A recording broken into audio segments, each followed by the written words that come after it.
The Arbiter's hand shook as he stared at the readout, his many-jointed fingers clicking against the cold glass of the observation deck. Below them, the planet Nova Prime didn't glow with the harsh, artificial grid of a Type 2 civilization. It looked like a garden, a wild, unmanicured backyard.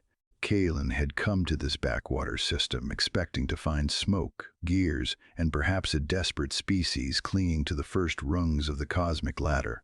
Instead, the Star Stumbler had been met by a small, dented shuttle that looked like it was held together by hope and duct tape.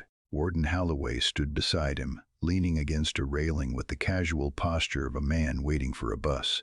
He was wearing a faded jumpsuit and drinking something that smelled like burnt beans from a ceramic mug.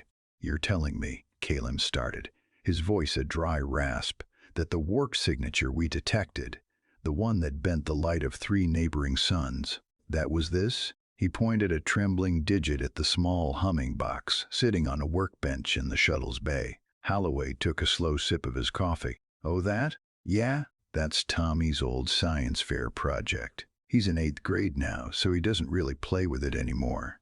It was just sitting in the garage, and we figured it'd make a decent thruster for the mail runs." "Why? Is it leaking or something?" Kalen felt a sudden, dizzying sense of vertigo. The galactic hegemony had spent 4,000 years and the resources of 100 gas giants to achieve stable FTL travel. Their ships were cathedral-sized monuments to engineering. They moved through the stars with the grace of a falling brick, heavy and laborious, tearing holes in reality with the brute force of a dying star. And here was this human, this warden, claiming that the pinnacle of hegemony science was a party trick made by a middle schooler. "It isn't leaking," Kalen whispered. "It is perfect. It shouldn't be possible." "In fact," Holloway said, scratching the back of his neck, "we sort of figured everyone did it that way. It's just a bit of folded space, right? It's not like it's hard. But hey, if you guys need a hand with your engines, I think Tommy still has his notes in a binder somewhere, under his bed probably." The irony was a physical weight in Kalen's chest. For centuries, the hegemony had operated on a singular truth. The universe was a ladder, and they were at the top. They looked down on the primitive systems with a mixture of pity and calculated greed. They were the masters of the laws of physics.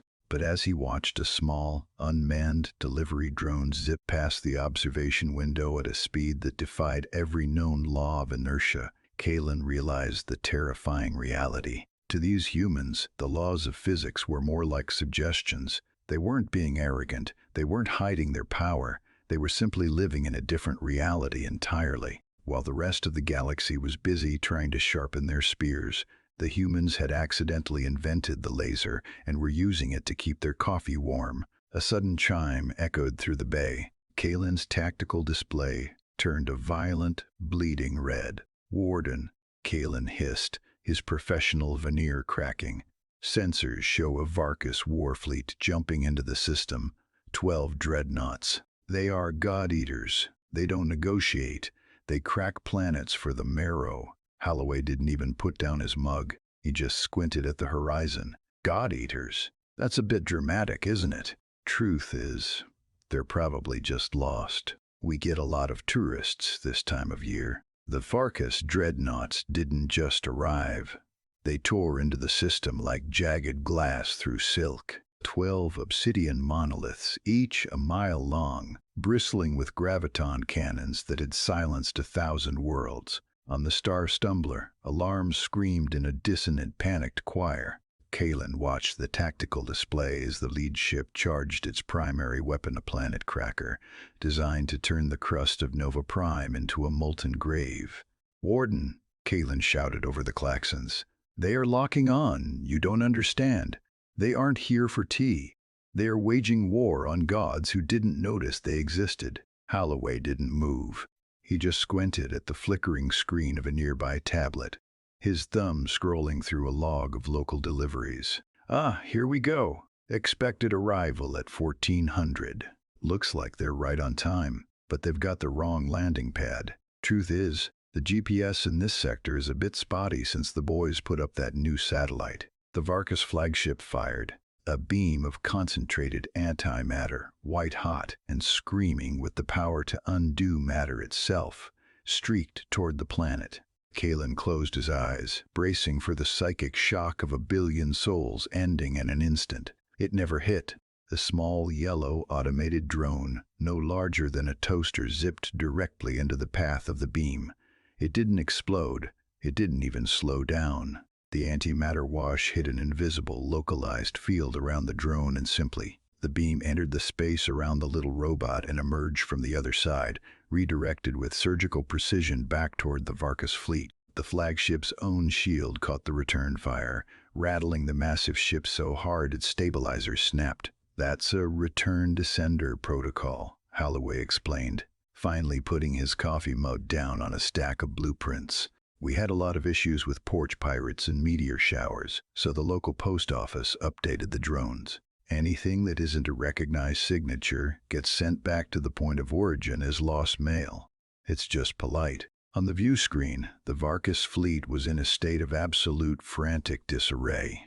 They fired again, a barrage of missiles this time, only to watch as the drone caught each one in a localized stasis bubble, labeled them with digital barcodes, and sent them hurtling back at the dreadnought's hangar bays. The God Eaters weren't being defeated by a military. They were being treated like a clerical error. Kalen sank into a pilot's chair, his legs finally giving out. The hegemony had built its entire identity on the scarcity of power, on the hierarchy of who could destroy whom. But the humans hadn't even bothered to build a weapon. They had solved the fundamental stresses of the universe so completely that conflict had become a nuisance to be automated away. "You're not even fighting them," Kalen whispered, watching the once terrifying fleet limp into a frantic retreat. "Why would we?" Holloway asked, leaning over the console to tap a case-closed button on the drone's log. "Takes too much energy to be mean. We'd rather just be good neighbors. Besides, Tommy needs that drone back by 3. It's got his lunch in it." The aftermath was quiet. The hegemony didn't send an invasion force after Kalen's report. They sent a delegation of philosophers and retired engineers. The hierarchies dissolved not because of a treaty, but because of a realization. The latter was a lie. There was no top to reach when the people at the bottom were using your pivotal technology to keep their sandwiches cold. Kalen stayed on Nova Prime. He spent his afternoons in a garage, watching an 8-year-old explain how to knit gravity into a sweater. He finally understood that the universe wasn't a battlefield. It was just a very large, very interesting neighborhood. "Would you like me to create a visual of the Varkas fleet encountering the human delivery drone?"